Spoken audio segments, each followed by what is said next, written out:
Hey everyone, here I am in my natural state. I'm going to do my first book review on social media. I've done them before on my websites, mainly Jill Diva style, but I read a couple of books today and they've made me all puffy-eyed from crying, which is why I look like crap. I've got no makeup on, I'm just in my house clothes. Normally you see me when I do videos, it's a Thursday because I'm all dressed up and going out, etc. But yeah, today I just thought I've read these books and I got to talk about them. So the first one is by Reece. It's A Girl Called Corpse. Now, the blurb sucked me in. The fact that she has a body made of wax, seaweed for hair, and abalone shells, polished abalone shells for eyes, just absolutely sucked me in. It tugged at my heartstrings. Any book that kind of has a story about kids sort of being orphaned or losing parents or whatever. I never got to have kids, so that's sort of a touchy subject for me. So I always feel the heartstrings tug when something like this, I read something like this. It's probably middle grade, 9 to 12. I found it because Reece has done a couple of writing courses with Australian Writers Centre. And that's how I found him, because I've done courses as well.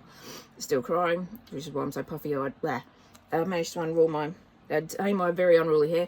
But I normally don't read kids' stories, well, except for Nancy Drew, which you'd know if you've seen my blog. I have a massive Nancy Drew collection. I normally don't read them, but the blurb sucked me in. The fact, poor Corpse. She's called Corpse. She has a huntsman spider for a best friend. Then she ends up with a ghost called Girl as a best friend. There's witches. Oh, there's all sorts of mystical, magical stuff. It's a great story. Good on you, Reece. It's a great story. It made me cry because stuff like this does. The last chapter called, if I can get to it, Elsewhere. That just sucked me right in and made me cry like crazy. And she doesn't have parents and she wants to find out who she is and where she's from and what her name was before, because she can't remember all of that, but she knows that certain things are important. But the witches have a spell on the whole town, and you find out eventually at the end of the book what that is. And no parents. She was used and abused and abandoned. Kids won't probably care about that. But as an adult, tugs at the heartstrings. Highly recommend it. A Girl Called Corpse. It's, I think it was published last year. I'll just try and read the beginning of the blurb. With a body made of wax, seaweed for hair, and polished abalone shells for eyes, Corpse is bound to haunt the witch's sea shack forever. She has no memory of the kid she was before she was snatched and ended up on the rock that doesn't exist. She has questions about her name, her family, everything. Just read it. I highly recommend it if you love kids' stories, whether you're a kid and you're seeing this, whether you're an adult and you've got kids, or you've got grandkids, or you've got nieces and nephews. Absolutely highly recommend it. And there are illustrations. Have I shown them yet? There are illustrations throughout the book. So that's A Girl Called Corpse. Highly recommend. The other book was Carrie Soto Is Back. This is the current the current one that Taylor Jenkins Reid has out. I've read all of the others. Absolutely boring as batshit. Now, that could just be because I find tennis incredibly boring, but I just flicked through. The story didn't interest me whatsoever until towards the end, when I was kind of going, yeah, she's coming back, she's got to win. And finally at the end of the book, and I've got spoilers here, so scroll on, don't listen, whatever. At the end of the book, she finally gets to the US Open. It's the fourth title she's trying to go for from the year, the fourth game she's trying to win. She lost in all the others. She doesn't win.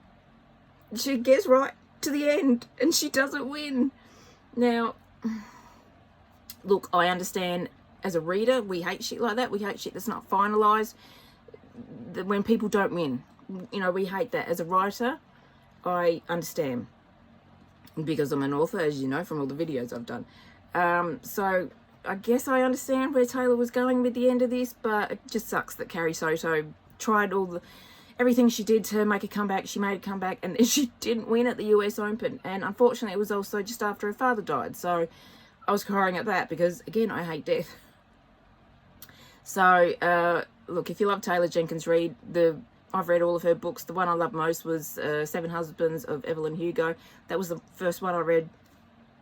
That was the only one I really liked. All the rest were just kind of bland and boring. What will I give this out of 10?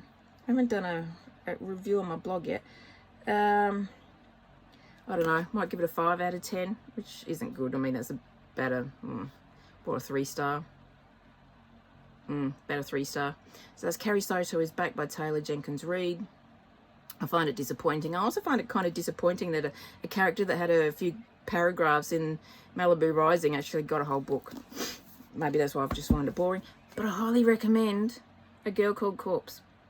So there's the book reviews for me today.